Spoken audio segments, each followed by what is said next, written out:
Good evening, everybody. I hope, Bache, you are all able to hear my voice. Bache, today in the afternoon, I had shared an online test on acid, bases and salts in the Maths Online app, Bathinda.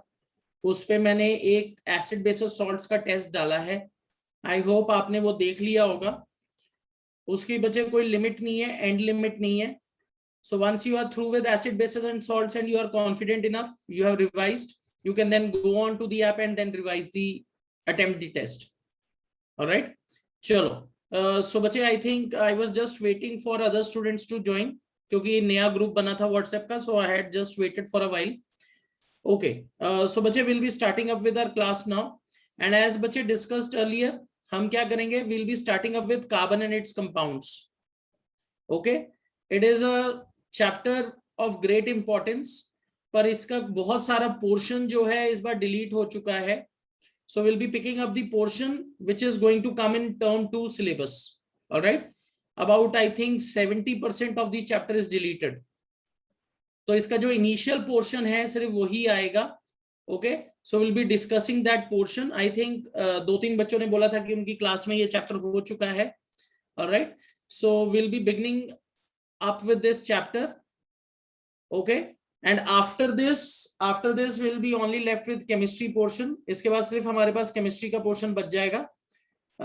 Okay, आराम बचे, chemistry का ये हमारा 4th chapter है 10th के पूरे syllabus का. इसके बाद हमारे पास सिर्फ periodic classification रह जाएगा. Okay, and in physics we'll be only left with magnetic effects of current. Rest हमने सारा कर लिया है. Okay, and in biology will be left with reproduction and heredity, evolution and our environment. तो मैं ये मान के चल रहा हूं कि हम केमिस्ट्री और फिजिक्स में एक एक चैप्टर छोड़ देंगे पूरा. Once we do this, I think it will just take today and day after tomorrow and will be through with this chapter. इतना ही है, इसमें कुछ ज्यादा पोर्शन नहीं है. Okay, and after that what will be doing is will be picking up again with our revision. उसके बाद हम क्या करेंगे? Will be picking up with live process. All right. Okay. Chalo. So, bache, let's pick up carbon and its compound. Bache, in the previous chapter, that is metals and non-metals, उसमें बच्चे हमने एक bond पढ़ा था, that was ionic bond. We studied a type of bond which was known as ionic bond. And ionic bond कैसे form होता है? Ionic bond was formed due to attraction between oppositely charged ions. Ionic bond कैसे बना था? Ionic bond बना था attraction between oppositely charged ions, or you can say attraction between cation and anion. Okay, positively charged ion. Okay, positively charged ion and negatively charged ion, they attract each other. उसकी वजह से जब attraction होती है उनके बीच में, तो what happens? They form a bond. Alright. Okay, so बच्चे, ionic bond is done in previous chapter.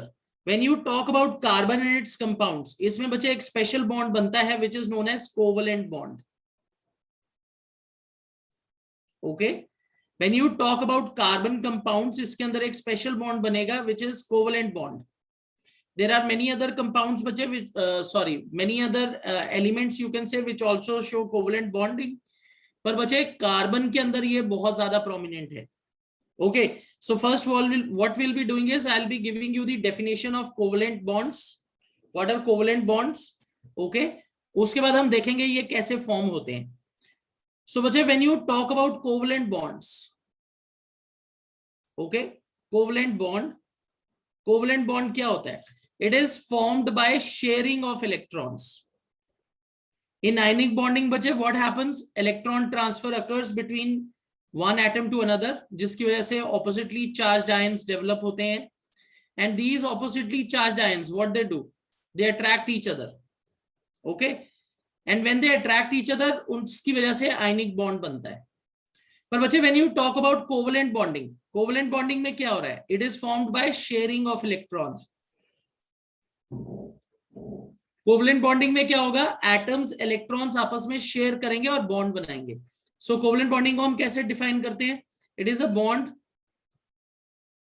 it is a bond, it is a bond which is formed by, it is a bond which is formed by sharing of electrons.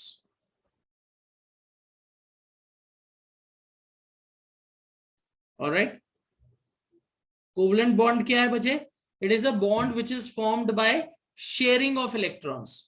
जब atoms आपस में electron share करके bond बनाते हैं तो उसको हम कहते हैं covalent bond. Another very important thing that we need to understand, another very important thing that we need to understand is कि बच्चे जब कोवलेंट बॉन्डिंग होती है, when covalent bonding occurs, okay, तो जो कंपाउंड बनेंगे कोवलेंट कंपाउंड्स, उनकी जो प्रॉपर्टीज हैं they are entirely different from ionic compounds. If you remember, हमने लास्ट चैप्टर में आयनिक बॉन्ड से जो कंपाउंड्स फॉर्म होते हैं उनकी प्रॉपर्टीज लिखी थी। Compounds which are form by ionic bonds, they have very high melting and boiling points, क्योंकि बच्चे उनके अंदर जो फोर्स ऑफ अट्रैक्शन होता है बहुत ज्यादा है। पर बच्चे if you compare them with covalent bonding, तो वहां मेल्टिंग पॉइंट और बॉइलिंग पॉइंट कम हो जाएगा क्योंकि यहाँ फोर्स ऑफ अट्रैक्शन कम है। सो बच्चे what will be doing is, हम इसकी प्रॉपर्टीज भी अभी डिस्कस कर लेते हैं। What are the properties of covalent compounds? Okay, properties of covalent compounds, properties of covalent compounds. Okay, तो बच्चे इसमें क्या प्रॉपर्टीज हैं? What are the properties? Number one बच्चे, compounds which are formed by covalent bonding, compounds which are formed by covalent bonding, they have low melting points and boiling points, low melting and boiling points। अब बच्चे हमने ionic compound में लिखा था force of attraction is very high, therefore they have stronger bonds, इसकी वजह से उनके बीच में जो मेल्टिंग पॉइंट और बॉइलिंग पॉइंट हम चेक करते हैं तो बहुत ज्यादा आता है। पर बच्चे when you talk about covalent compounds, they have low melting and boiling points, they have low melting and boiling points as force, और you can say the strength, as strength of covalent bond is weaker in comparison to ionic bond।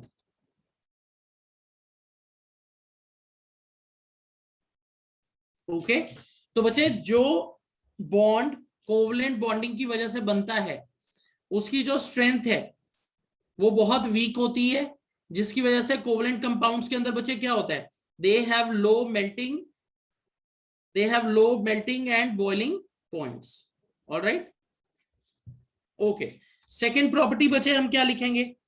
Ionic compounds को जब हम बच्चे देखते हैं, okay, जब हम ionic compounds की बात करते हैं,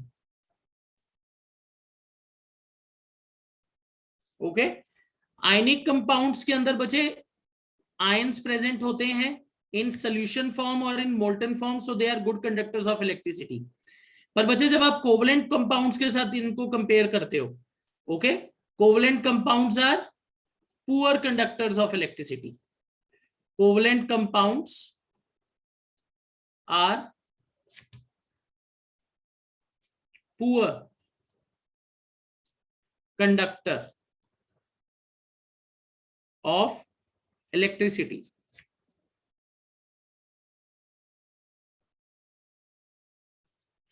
अब बच्चे why they are poor conductor of electricity, इसके पीछे क्या रीजन है? What is the reason behind this? बच्चे इनके बीच में जो एटम्स हैं, the atoms which are present, okay, वो इलेक्ट्रॉन शेयर करके बॉन्ड बना रहे हैं, and because they are sharing their electrons to form a bond, okay, तो उसकी वजह से क्या होता है, व्हाट हैपेंस, इनके अंदर आयंस फॉर्म नहीं होते, ओके,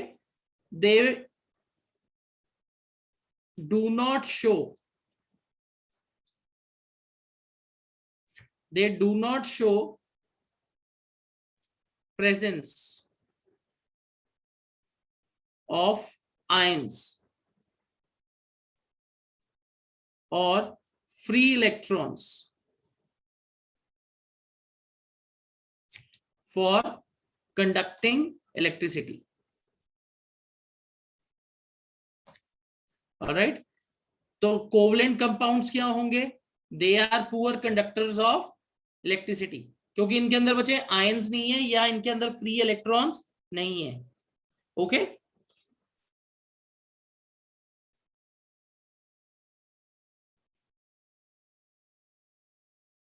ओके उसके बाद बचे थर्ड प्रॉपर्टी. बचे हमने लिखा था ionic compounds are crystal like in structure. Okay हमने लिखा था ions have a crystal like structure, ionic compounds. पर बच्चे जब हम कोवलेंट कंपाउंड्स की बात करते हैं, they do not have crystal like structure. Okay covalent compounds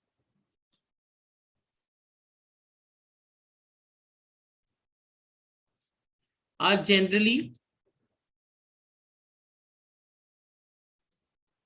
gaseous or in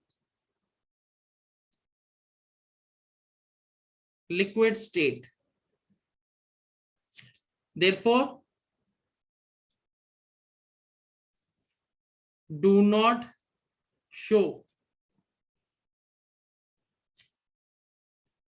crystal या crystalline structure like ionic compounds.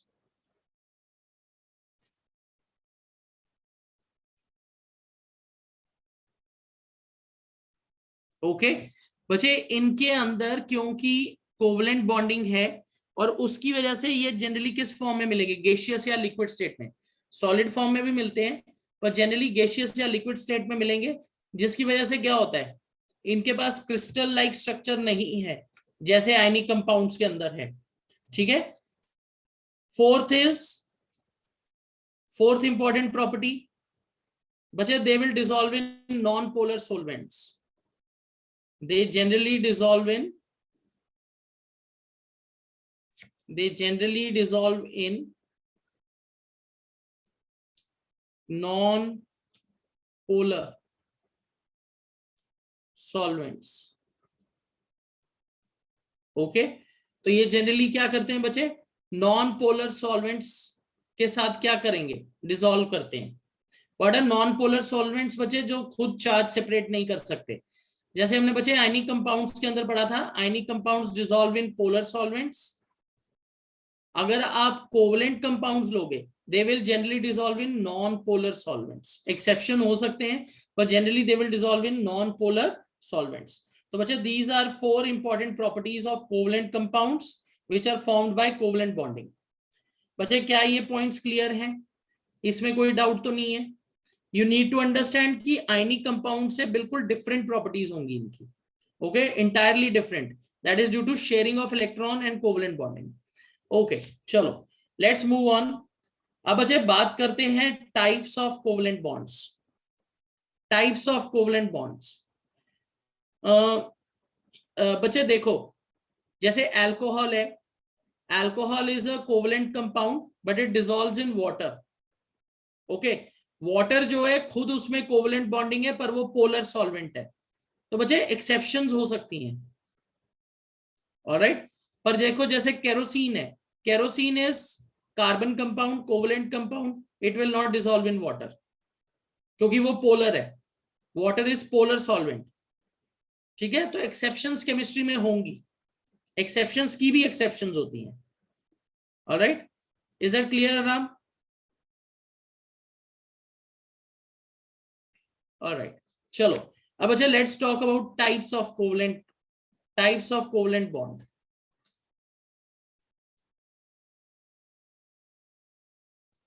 Types of covalent bond. Alright तो इसमें बच्चे जो पहली कैटेगरी हम करेंगे that is single covalent bond.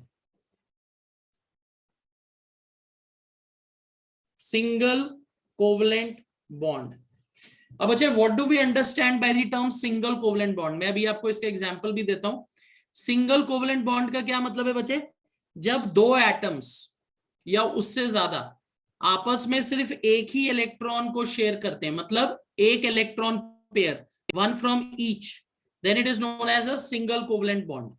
How will we define this? When two atoms share one electron each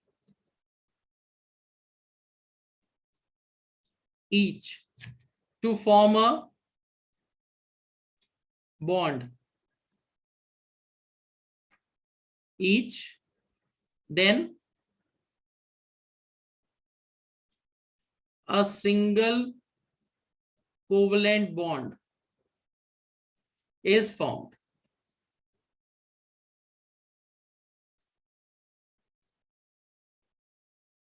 okay जब भी बचे दो एटम्स आपस में एक इलेक्ट्रॉन शेयर करेंगे, दोनों one one each, then it is known as a single covalent bond. I'll just give you a very simple example.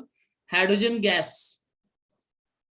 बचे हाइड्रोजन गैस जो है it shows single covalent bond. Okay तो बचे जैसे हमने आयनिक बॉन्ड में स्ट्रक्चर बनाया था वैसे ही हम हाइड्रोजन में भी बनाएंगे। बचे हाइड्रोजन के आउटर मोस्ट शेल में एक इलेक्ट्रॉन होता है, तो इस हाइड्रोजन का एक इलेक्ट्रॉन हम इधर बना दिया, दूसरे का क्रॉस, दोनों ने इसको शेयर कर लिया। अब ये ओवरलैप हो जाएंगे, इस हाइड्रोजन के दो पूरे, यही दूसरा भी ओवरलैप कर लेगा। This also become stable, the first also become stable, second also become stable. बचे हाइड्रोजन एक ऐसा एटम है जिसको आउटर मोस्ट शेल में अगर ड्यूप्लेट बन जाए, ड्यूप्लेट मतलब दो electrons, it will become stable. So they both will share one electron each, और दोनों की बॉन्डिंग हो जाएगी आपस में। सो this is a single covalent bond. और इसको कैसे दिखा सकते हैं? H सिंगल बॉन्ड H और H2। Is this clear? सबको समझ आया मैंने ये कैसे बनाया? हाइड्रोजन के आउटर मोस्ट शेल में एक इलेक्ट्रॉन होता है, हाइड्रोजन को एक इलेक्ट्रॉन की और जरूरत है, तो वो क्या करेंगे, दो हाइड्रोजन एटम आपस में एक एक इलेक्ट्रॉन शेयर कर लेंगे। Okay so they will form a single covalent bond. Okay and that leads to formation of H2। आपको एक और एग्जांपल देता हूं। हाइड्रोजन के बाद let's say we have HCl। HCl is again very common compound। अब बचे हाइड्रोजन के आउटर मोस्ट शेल में एक इलेक्ट्रॉन है, ओके हाइड्रोजन के आउटर मोस्ट शेल में एक इलेक्ट्रॉन है, alright. Then you have chlorine, chloride. अब बचे क्लोराइड के आउटर मोस्ट शेल में 7 इलेक्ट्रॉन्स हैं, ओके 6 ये बन गए। हाइड्रोजन के आउटर मोस्ट शेल में एक इलेक्ट्रॉन है, क्लोरीन एक अपना बीच में शेयर करेगा, हाइड्रोजन ने पहले इसको ओवरलैप कर लिया, हाइड्रोजन स्टेबल हो गया, फिर बचे क्लोरीन क्या करेगा, इसको ओवरलैप कर लेगा and it will form HCl। Okay तो इसको कैसे शो करेंगे बचे? H सिंगल बॉन्ड Cl और HCl। अब कई बार हमारे दिमाग में ये बात आ सकती है कि हाइड्रोजन और क्लोरीन के बीच में आयनिक बॉन्ड है, पर बच्चे इनके बीच में आयनिक बॉन्ड नहीं होता, इनके बीच में कोवलेंट बॉन्डिंग है। They will share one electron each and they will form a covalent bond. Alright इसमें बच्चे हम एक और एग्जांपल लिख सकते हैं। Let's pick up the example of ammonia.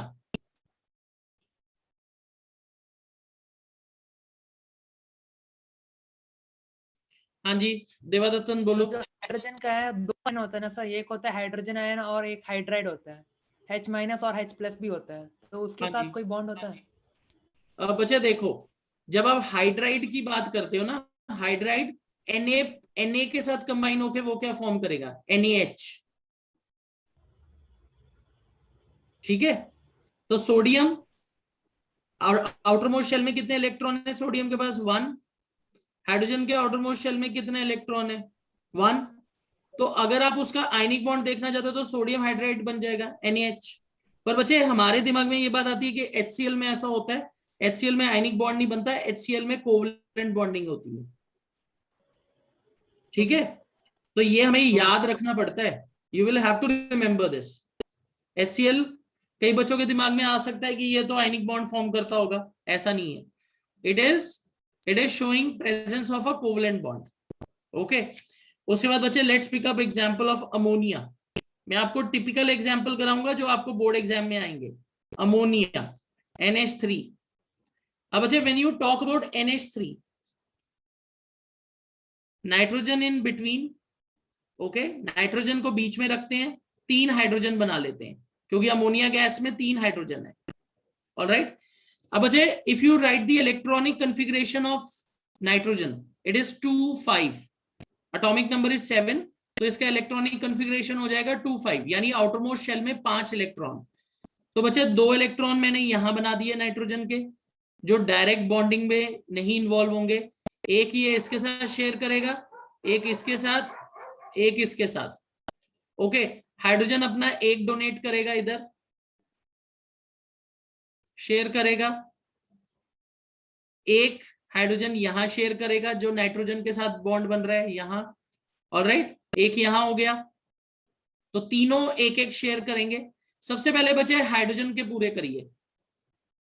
First of all let's try to complete hydrogen bonding. Hydrogen duplet complete, यहां भी ड्यूप्लेट हाइड्रोजन का कंप्लीट, यहां भी हाइड्रोजन का ड्यूप्लेट कंप्लीट, हाइड्रोजन स्टेबल हो गया। अब बचे नाइट्रोजन के काउंट करिए, 1 2 3 4 5 6 7 8, तो ये बचे पूरे ओवरलैप होंगे। नाइट्रोजन को स्टेबल होना है तो नाइट्रोजन को पूरा ओवरलैप करना है, दिस वन। नाइट्रोजन में ऐसे बॉन्डिंग बनेगी। ओके, तो यहां नाइट्रोजन 3 हाइड्रोजन एटम्स के साथ सिंगल कोवेलेंट बॉन्ड बना रहा है। Is it clear? ध्यान से देखिए, is it clear everybody? Okay, alright, तो इसको कैसे शो करेंगे? इसको शो करेंगे N triple bond H, sorry not triple bond, single bond, ऐसे शो करेंगे, और NH3।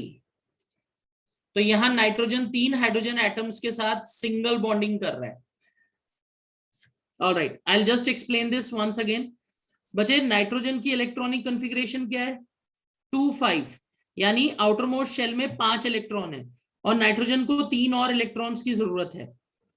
तो आप आउटर मोस्ट शेल के इलेक्ट्रॉन शो करोगे, क्योंकि आपने इनको हाइड्रोजन के साथ बॉन्ड करना है, तो 3 इंडिविजुअल हाइड्रोजन एटम्स होंगे, हर एक हाइड्रोजन के साथ वो 1 इलेक्ट्रॉन शेयर करेगा।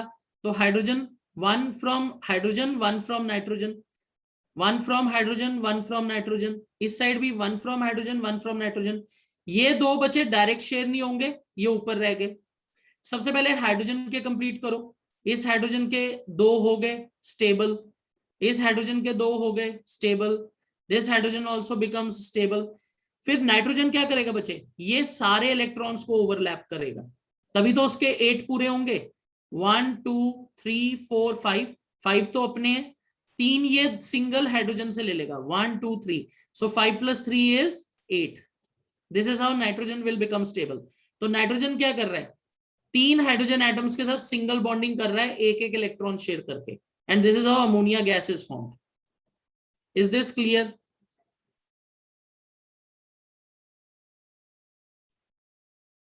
Is this clear? All right, ठीक है, ओके, चलो। तो बच्चे this is how single covalent bonding is occurring. अब चलते हैं double covalent bond. Double covalent bond, अब बच्चे जब हम बात करते हैं डबल कोवेलेंट बॉन्ड की, जैसे सिंगल कोवेलेंट बॉन्ड में बच्चे हर एक एटम एक एक इलेक्ट्रॉन शेयर कर रहा है, डबल कोवेलेंट बॉन्ड में क्या होगा बच्चे? 2 एटम्स के बीच में 2 इलेक्ट्रॉन्स शेयर होंगे। बच्चे you need to remember 1 electron from each side, ये क्या बन रहा है? 1 electron pair, 1 pair of electrons, 1 electron from each side, it is forming 1 pair of electrons और 1 electron pair। अगर बच्चे 2 इलेक्ट्रॉन शेयर होंगे दोनों साइड से, तो कितने पेयर बनेंगे? डबल कोवलेंट बॉन्ड में कितने पेयर होंगे? 2 pairs.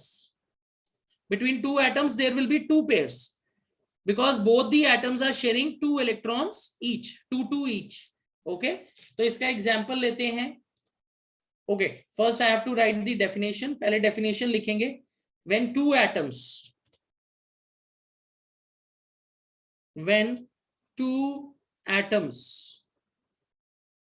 share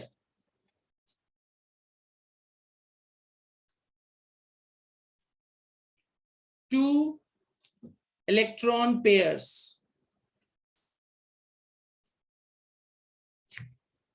a double covalent bond is formed. Okay, जब भी बचे दो एटम के बीच में 2 इलेक्ट्रॉन पेयर शेयर होते हैं तो क्या फॉर्म होता है? A double covalent bond is formed.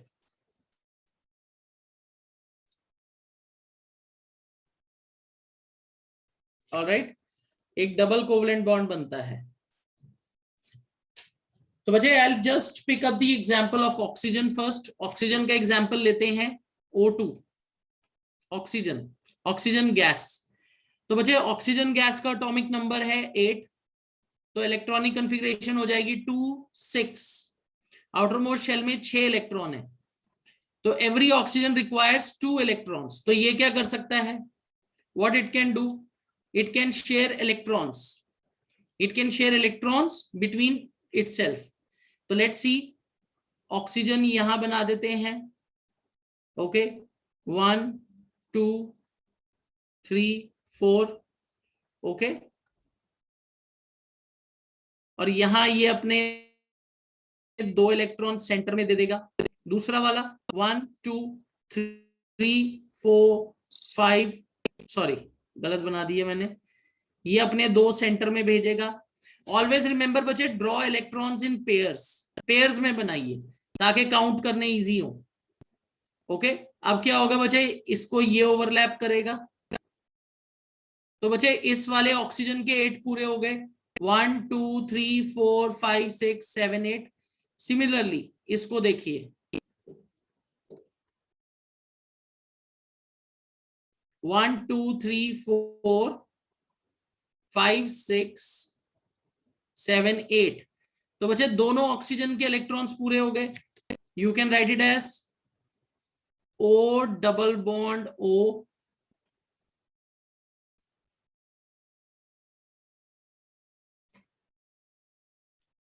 और O2. ध्यान से देखिए बच्चे, इज दिस क्लियर?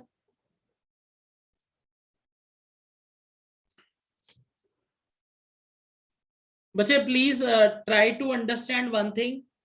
अगर आप अलग अलग कंपाउंड्स लोगे, जैसे ओजोन है, तो बच्चे यू नीड टू अंडरस्टैंड कि एक और अलग टाइप की बॉन्डिंग होती है जिसको हम कहते हैं कोऑर्डिनेट बॉन्डिंग.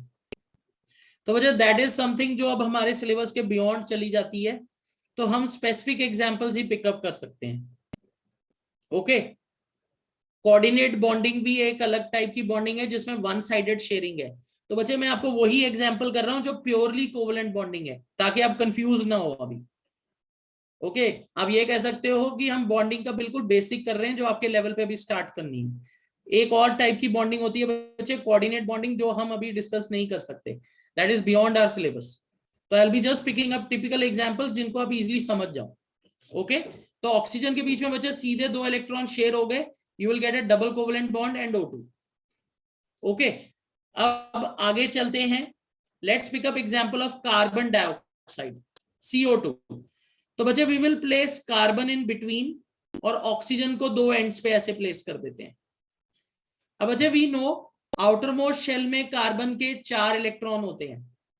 तो बच्चे 2 इधर 2 इधर. तो हम करेंगे कार्बन के ये 2 इस साइड और ऑक्सीजन के साथ इधर 2. ऑक्सीजन के बच्चे आउटर मोस्ट शेल में 6 होते हैं.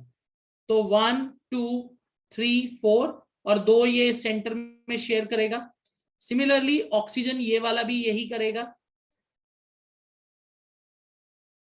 Okay, it will share 2 electrons in the centre with carbon. सबसे पहले बच्चे ऑक्सीजन के पूरे करिए.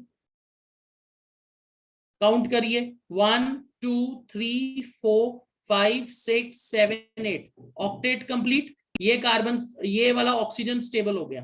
अब इस ऑक्सीजन को देखिए, ये ओवरलैपिंग हो गई 1 2 3 4 5 6 7 8। ठीक है बच्चे, ये भी स्टेबल हो गया, दिस इज ऑल्सो स्टेबल। अब बच्चे इस सेंटर कार्बन को देखिए 1 2 3 4 5 6 7 8।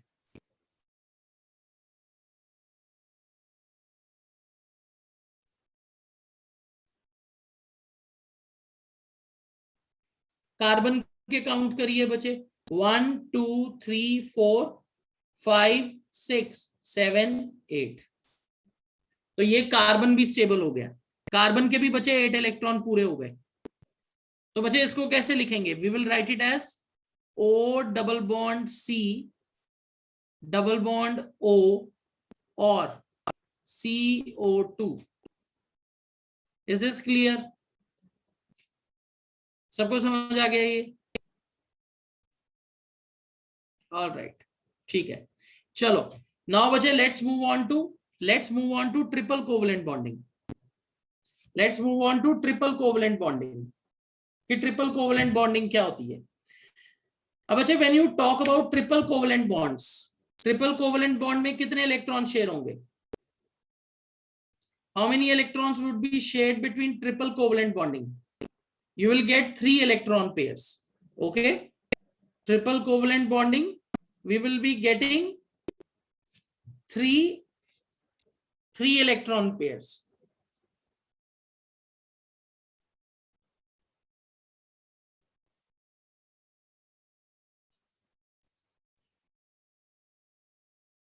Okay, तो हमारी जो थर्ड कैटेगरी है बच्चे, that is triple covalent bond.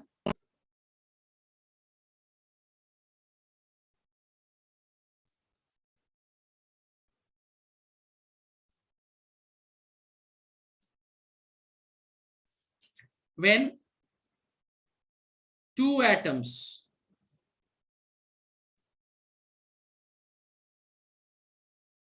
Similar, I just show it to you कि वाटर कैसे कोवलेंट बॉन्डिंग शो करता है, अभी बताता हूं मैं आपको बच्चे। ओके, ट्रिपल कोवलेंट बॉन्ड बच्चे, when you talk about triple covalent bond, इसके अंदर क्या हो रहा है? When two atoms share 3 electron pairs,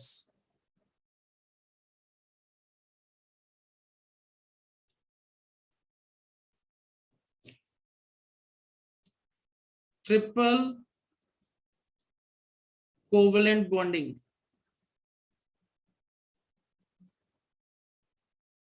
triple covalent bond is formed. Okay बच्चे, when two atoms they will share 3 electron pairs, तो उनके बीच में क्या होगा? एक ट्रिपल कोवलेंट बॉन्ड जो है वो फॉर्म होता है। Alright, let's take example of nitrogen.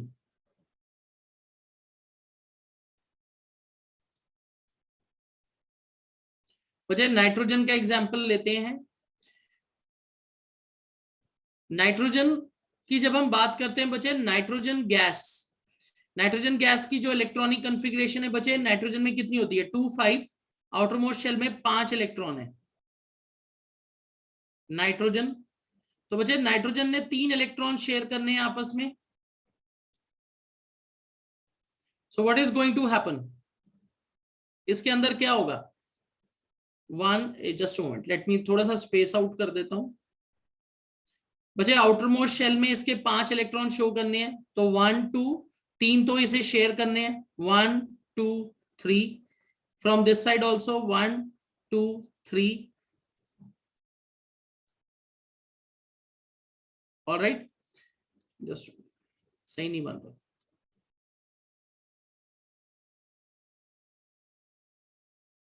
Okay, अब बच्चे इस नाइट्रोजन के जो अनपेड होंगे वो ऊपर हैं। अब बच्चे इसको ओवरलैप करिए।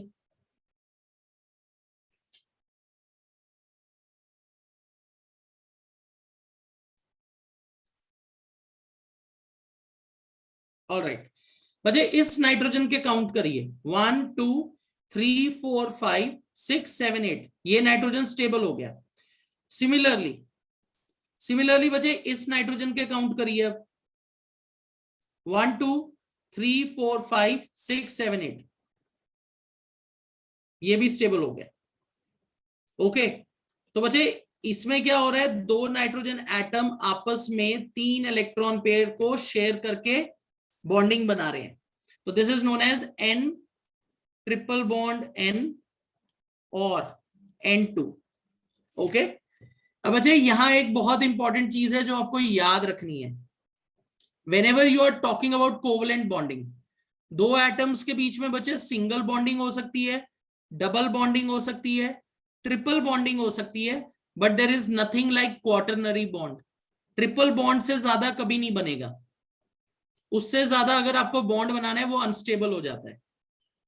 Okay, so between two atoms what kind of bonds you can see? You can see a single covalent bond, a double covalent bond, or a triple covalent bond, but you will never see quaternary or more. ऐसा कभी नहीं होता, दो atoms के बीच में 3 electron pair से ज्यादा कभी शेयर नहीं होंगे। Is that clear everybody? ये चीज याद रखनी है, या तो सिंगल बॉन्ड बनेगा या डबल बनेगा या ट्रिपल बनेगा, कभी भी 4 इलेक्ट्रॉन पेयर दो एटम्स के बीच में शेयर नहीं होंगे। At the maximum you will get triple covalent bonding, that's it। ये हमें याद रखना है, ट्रिपल से ज्यादा नहीं बन सकता क्योंकि वो अनस्टेबल होता है। All right, so Simran was asking me example of water, कि वाटर के अंदर कैसे शो करेंगे। ऑल राइट, सो बच्चे when you talk about water, water molecule, water का फॉर्मूला होता है बच्चे H2O, यानी एक ऑक्सीजन एटम 2 हाइड्रोजन। तो हम क्या करेंगे बच्चे, ऑक्सीजन को सेंटर में बना लेते हैं, एक हाइड्रोजन इधर, एक हाइड्रोजन इधर, ऐसे शो कर देते हैं। हाइड्रोजन बचे क्या करेगा, एक एक इलेक्ट्रॉन शेयर करेगा, तो इस हाइड्रोजन का इधर, इस हाइड्रोजन का इधर। ऑक्सीजन ने बचे क्या करना है, what has oxygen to do, oxygen क्या करेगा, एक एक इलेक्ट्रॉन इस हाइड्रोजन के साथ शेयर करेगा, और बाकी 1 2 3 4 इस ऑक्सीजन के 6 हो गए, 4 डायरेक्ट बॉन्डिंग में इन्वॉल्व नहीं है। ऑक्सीजन एक एक दोनों साइड शेयर करेगा। सबसे पहले हाइड्रोजन को पूरा करो, दिस इज डन, फिर इस हाइड्रोजन को पूरा करो, दिस इज डन, फिर इसको पूरा करो, ऐसे। तो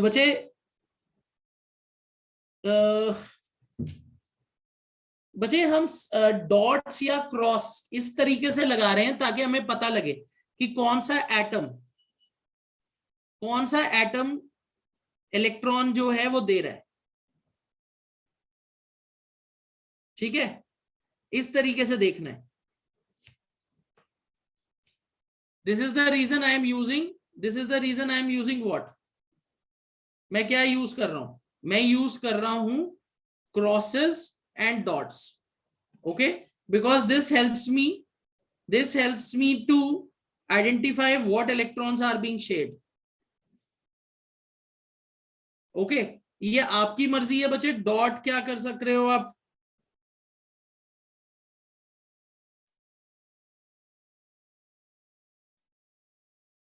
ओके, डॉट्स आप कैसे लगाना चाहते हो या क्रॉसेस कैसे लगाना चाहते हो। ओके बच्चे, Devadattan, in carbon monoxide you will see covalent bonding as well as coordination bonding, तो वो अभी हमारे सिलेबस में नहीं है, तो फिर आपको कंफ्यूजन होगी अगर हम वो डिस्कस करने लग गए। वो हमारे सिलेबस में एट द मोमेंट नहीं है। Please focus on covalent bonding. I think ये मैंने आपको पहले भी बताया, जो मैं आपको एग्जांपल दे रहा हूं ना, they are typical examples of covalent bonding. हम अगर कोई और एग्जांपल ले लें तो फिर उनमें कोऑर्डिनेशन बॉन्डिंग आ जाएगी, फिर जिसको अभी कर पाना मुश्किल हो जाएगा।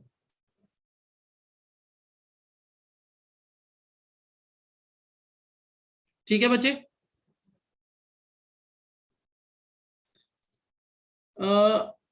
अनेशा, हमने बच्चे HCl को आयनिक कंपाउंड्स में कब पढ़ा है, हमने उसे एसिड बेसिस सॉल्ट्स में पढ़ा था,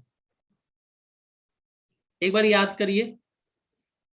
हमने उसे आयनिक कंपाउंड नहीं बोला है, आप उसे जब पानी में मिलाओगे तो वो आयंस फॉर्म करता है।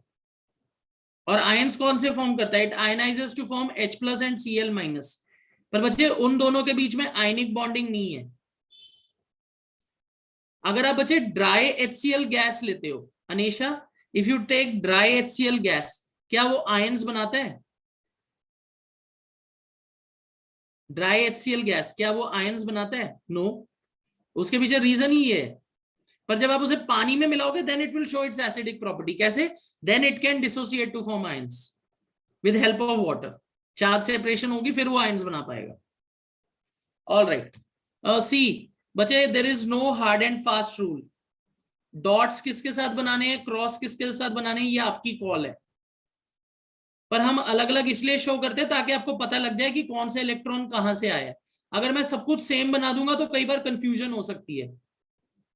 ऑलराइट, काउंटिंग के टाइम आपको पता नहीं लगेगा कि कौन सा इलेक्ट्रॉन कहां से आया। Is that clear? You can use any dots और क्रॉसेस एज यू वांट।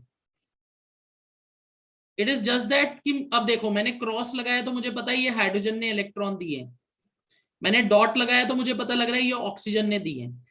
अगर आप बच्चे ऑक्सीजन के सारे क्रॉस के साथ इलेक्ट्रॉन बनाना चाहते थे, आपकी मर्जी, nobody is going to stop you, it's your wish. तो इसको कैसे शो करेंगे? H single bond O single bond H और वाटर। आई होप बच्चे एक एलिमेंट्री तो मैं आपको बेसिक कॉन्सेप्ट समझा पाया होऊंगा कि कोवलेंट बॉन्डिंग क्या होती है। इसमें इलेक्ट्रॉन शेयर होते हैं। ऑलराइट, और क्योंकि इलेक्ट्रॉन शेयर हो रहे हैं तो इसकी वजह से इनकी जो बॉन्डिंग है ज्यादा स्ट्रॉन्ग नहीं है, और इनकी जो प्रॉपर्टीज हैं वो आयनिक कंपाउंड से बहुत ज्यादा डिफरेंट है। चलो अब बच्चे let's move on to next very important question. why carbon forms covalent bonds? बच्चे why carbon cannot form ionic bonds, okay, या why carbon tends to form covalent bonds? This is a very important question. बच्चे it is due to its unique electronic configuration. Carbon की जो electronic configuration है वो बहुत unique है। It is 2-4। बच्चे if you remember from class 9th when you are doing structure of atom, if I am not wrong, उसमें आपने concept of valency किया होगा, एटॉमिक नंबर से उसको कैलकुलेट करना होता है। हम उसकी इलेक्ट्रॉनिक कॉन्फ़िगरेशन लिखते हैं। तो जिन एटम्स के आउटर मोस्ट शेल में जिन एटम्स के आउटरमोस्ट शेल में 4 से कम इलेक्ट्रॉन्स होते हैं, 1, 2 and 3, they have tendency to lose. 4 से ऊपर चले गए, they have tendency to gain. पर बच्चे कार्बन की बात करते हैं, कार्बन के अंदर क्या टेंडेंसी है? कार्बन के आउटरमोस्ट शेल में 4 इलेक्ट्रॉन है, तो इसकी टेंडेंसी ना लूज करने की है ना गेन करने की है। पर बच्चे इसको स्टेबल तो होना ही है, तो शेयरिंग करके ये क्या होता है? स्टेबल होता है। तो I am just going to explain why this is happening, why carbon is not able to form ionic bonds by losing or sharing of losing or gaining of electrons. तो बच्चे we will take the first scenario. Let's take the first condition. If carbon forms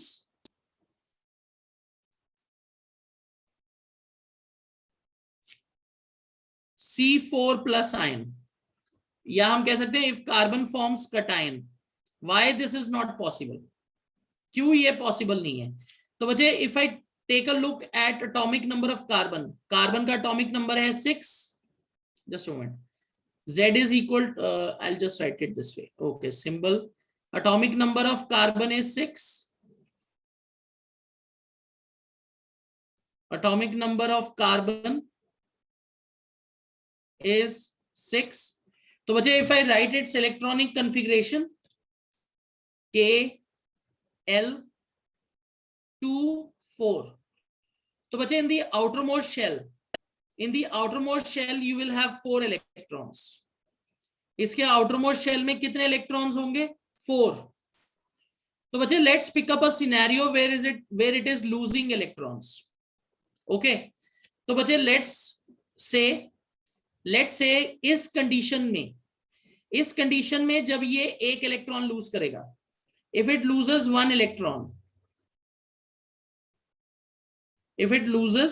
1 electron, अगर बच्चे ये एक electron lose करेगा, it will form C+ ion.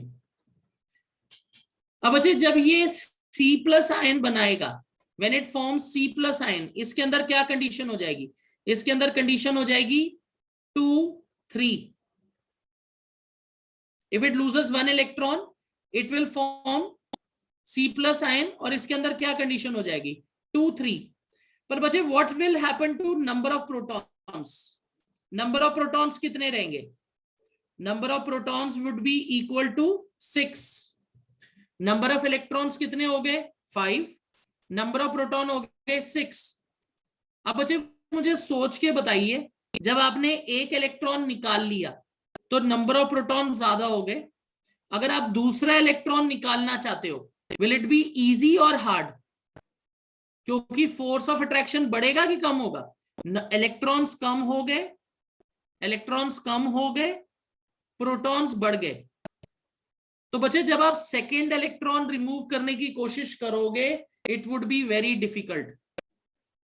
You will not be able to pull out the second electron so easily because number of protons is 6, which is the original number, पर electron कम हो गए। So pulling out the second electron it would be difficult। पहला electron तो निकल जाएगा easily, पर second electron pull out करते वक्त आपको ज्यादा एनर्जी देनी पड़ेगी।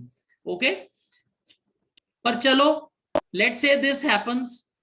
So when it loses 2 electrons, if it loses 2 electrons, तो क्या कंडीशन बनेगी? इट विल फॉर्म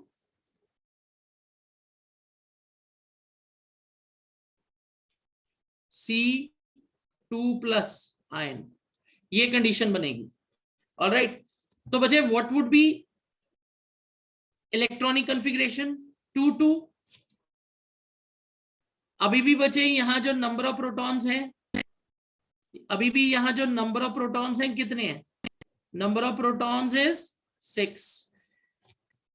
तो बच्चे पहला इलेक्ट्रॉन रिमूव करना इजी था, दूसरा इलेक्ट्रॉन रिमूव करने में आपको और मुश्किल होगी। बच्चे अब आप सोच के बताइए, थर्ड इलेक्ट्रॉन रिमूव करना इजी होगा कि मुश्किल होगा? The positive charge is increasing, it would become more difficult. जितनी एनर्जी आपने सेकेंड इलेक्ट्रॉन रिमूव करने के लिए लगाई, उससे कहीं ज्यादा थर्ड इलेक्ट्रॉन रिमूव करने के लिए लगानी पड़ेगी। तो लेट्स से वो भी आपने प्रोवाइड कर दी, okay. If it loses 3 electrons,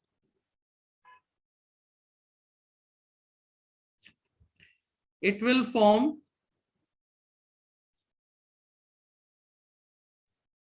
C3+ ion. Alright, C3+ ion बन गया, तो यहां क्या कंडीशन बनेगी? Kl2 1।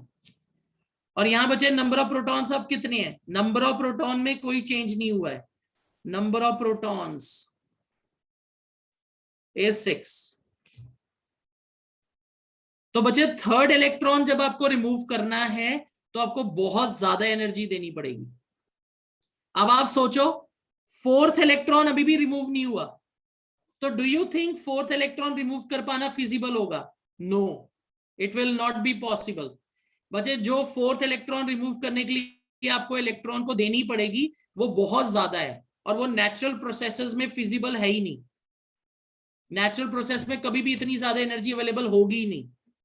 तो बच्चे फोर्थ इलेक्ट्रॉन तो कभी रिमूव हो ही नहीं पाएगा। At the most carbon can lose 3 electrons, वो भी बहुत डिफिकल्टी से। फोर्थ इलेक्ट्रॉन तो बहुत ही मुश्किल हो जाएगा, क्योंकि बच्चे इसका साइज भी छोटा है, इसमें सिर्फ 2 शेल हैं, तो पॉजिटिव चार्ज भी बढ़ता जाएगा and it will have a very strong attractive force on the electron. So बच्चे losing the fourth electron, it is not feasible. तो बच्चे carbon cannot form C4+ ion. Is it clear? ये चीज समझ आ गई कि कार्बन C4+ ion क्यों नहीं बना सकता? क्योंकि एनर्जी बढ़ती जाएगी। Losing is not a option. 4 electron तो कभी लूज नहीं हो सकते नेचुरल प्रोसेसेस में। सो बच्चे it is not feasible. Okay, तो मैं यहां रीजन लिख रहा हूं, the energy requirement for taking out, या लिखो रिमूविंग, टेकिंग आउट की जगह रिमूविंग लिख दो, the energy requirement for removing fourth electron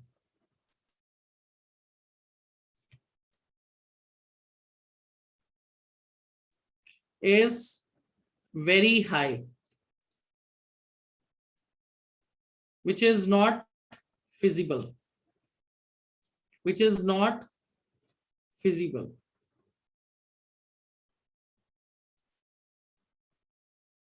ठीक है, ऑल राइट। अब अच्छा देखते हैं दूसरा सिनेरियो। बचे सी माधव, इसको हम कहते हैं ionisation energy and it will vary from atom to atom.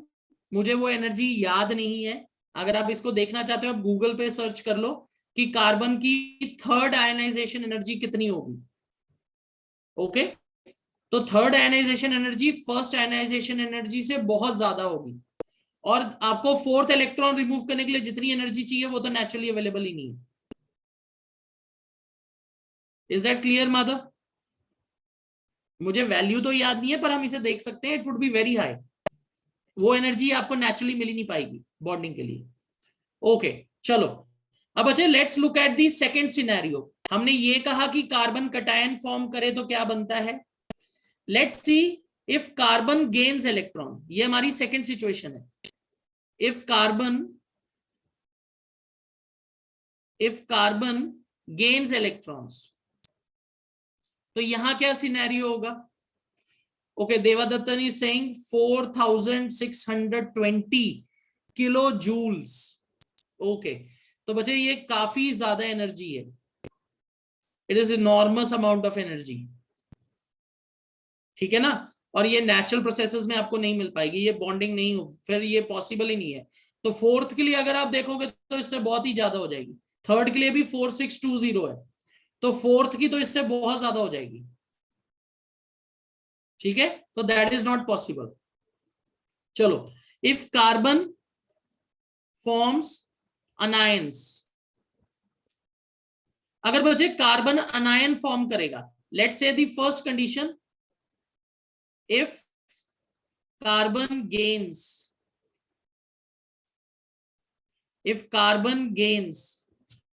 1 electron, तो बच्चे ये क्या फॉर्म करेगा, C माइनस। तो बच्चे what would be it's electronic configuration, इसकी इलेक्ट्रॉनिक कॉन्फ़िगरेशन कैसे चेंज होगी, 2 5। नंबर ऑफ प्रोटॉन्स बच्चे कितने होंगे, नंबर ऑफ प्रोटॉन तो 6 ही रहेंगे, नंबर ऑफ प्रोटॉन तो 6 ही रहेंगे, पर नंबर ऑफ इलेक्ट्रॉन एक इंक्रीज हो गया और इस पे चार्ज डेवलप हो गया माइनस। अब बच्चे अगर कार्बन ये सोचेगा कि सेकेंड इलेक्ट्रॉन गेन कर लेता हूं, जैसे बच्चे इलेक्ट्रॉन लूज करना मुश्किल है वैसे इलेक्ट्रॉन गेन करना भी मुश्किल है।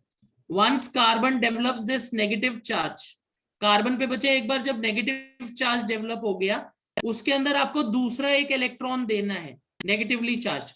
तो बच्चे दोनों के बीच में रिपल्शन होगी कि नहीं होगी, negatively charge carbon ion it will have repulsion on the electron, क्योंकि इलेक्ट्रॉन भी नेगेटिवली चार्ज है। और बच्चे जब रिपल्शन होगी तो दूसरा इलेक्ट्रॉन गेन करने के लिए कार्बन को बहुत ज्यादा एनर्जी की रिक्वायरमेंट पड़ेगी, पहले से बहुत ज्यादा। Okay, if carbon gains 2 electrons, अगर बच्चे कार्बन 2 इलेक्ट्रॉन गेन करेगा तो क्या कंडीशन बन जाएगी, 2 माइनस, और यहां देखो Kl में क्या कंडीशन होगी, 2 6। नंबर ऑफ प्रोटॉन्स उतने ही है, पॉजिटिव चार्ज पे बचे प्रोटॉन पे कुछ नहीं फर्क पड़ रहा, 6 ही है। पर बच्चे जब दूसरा इलेक्ट्रॉन देना है तो फर्स्ट इलेक्ट्रॉन के मुकाबले एनर्जी बहुत ज्यादा बढ़ जाएगी। अब इमेजिन करो थर्ड इलेक्ट्रॉन देना है, थर्ड इलेक्ट्रॉन देना है बच्चे, जब थर्ड इलेक्ट्रॉन देना पड़ेगा और ज्यादा एनर्जी चाहिए होगी, क्योंकि आपको इलेक्ट्रॉन को लिटरली पुश करना है। इफ कार्बन गेन्स 3 इलेक्ट्रॉन्स, तो it would be C3 minus, और इस कंडीशन में क्या होगा, Kl 2 7, और यहां बचे नंबर ऑफ प्रोटॉन्स कितने होंगे 7, sorry not 7, 6. Number of protons will remain the same. बचे the third energy,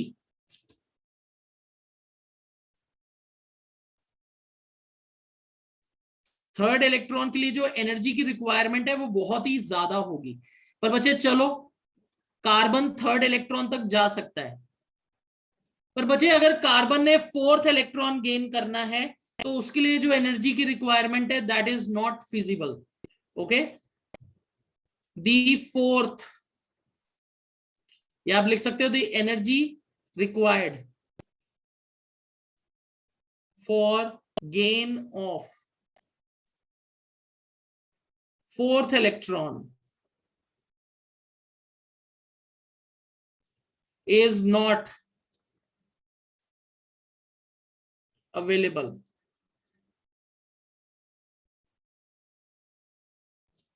easily।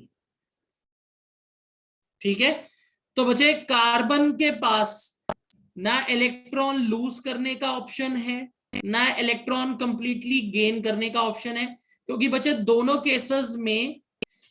Cases में एनर्जी की जो रिक्वायरमेंट होगी फोर्थ इलेक्ट्रॉन पे आके वो बहुत ज्यादा हो जाती है। तो इसका ये मतलब है बच्चे, carbon can never become stable by cation और अनायन, तो आयनिक बॉन्डिंग तो इसके अंदर हो ही नहीं सकती। तो बच्चे what is the way out? अगर ये आयनिक बॉन्ड फॉर्म नहीं कर सकता लूज या गेन करके, तो इसके पास क्या वे रह जाता है? Sharing. And this is the reason carbon forms covalent bonds. So this is the reason, therefore carbon क्या करता है? Therefore to attain stability,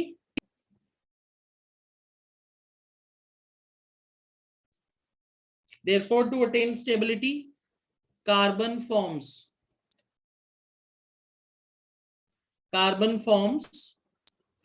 covalent bonds। ठीक है बच्चे, is this clear everybody? I think सबको थोड़ा बहुत समझ आया होगा कि कार्बन के पास ये ऑप्शन क्यों नहीं है, Y carbon can not form ionic bonds. Okay, alright, just a moment. ये बच्चे जो मैंने अभी आपको एक्सप्लेन किया है ये आपकी एनसीईआरटी की बुक में ये पैराग्राफ है, this is very important. Okay, this is on page number 59।